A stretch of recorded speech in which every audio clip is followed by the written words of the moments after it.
હાલો કિસાન ભાઈઓ, એક farmer માર્કેટનો video જોતો હતો. આજની તારીખ છે 24 ફેબ્રુઆરી.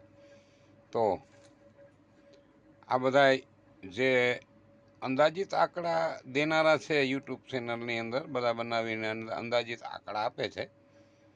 અમુક એ ભાઈનું કહેવું એમ છે કે 17-18 મણ જીરું થાય છે, એ આંકડા દેતા નથી.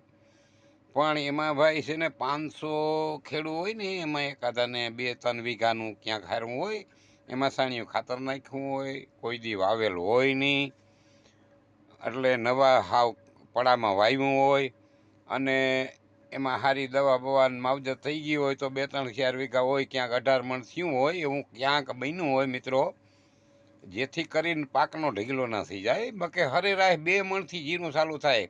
અમારો તાલુકો ખંભાળિયા, જિલ્લો દેવભૂમિ દ્વારકા, ગામ જૂની ફોટ, અને એમાં જીરું 2 મણથી ચાલુ થાય. હારામાં હારું 5 થી 6 મણ, ભાઈ એથી વધારે નથી ક્યાંય જીરું.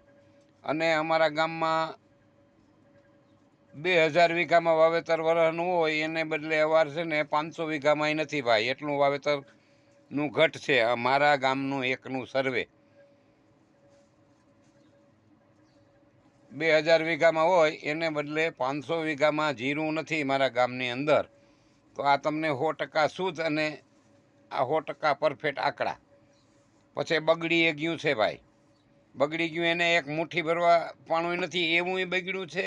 2 મણ થાય એટલે અટકી રહી ગયું છે, અને 3-4 મણ થાય એવું રહી ગયું છે. આવા બધા આંકડા છે ભાઈ.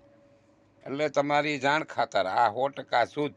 સર્વે કરવું હોય તો છૂટ, રૂબરૂપ જોવું હોય તો છૂટ, રૂબરૂપ કિસાનોને પૂછવું હોય તો છૂટ.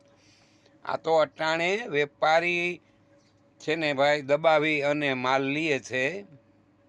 એટલે આવી પોઝિશન છે. કિસાન ભાઈઓને વેચવું પડે, અમુક વેચવું પડે તો વેચવું પડે, એટલે એને બજારમાં કપાવવું પડે ભાઈ. બાકી જીરું નહીં આવે, નહીં આવે, નથી જ આવવાનું.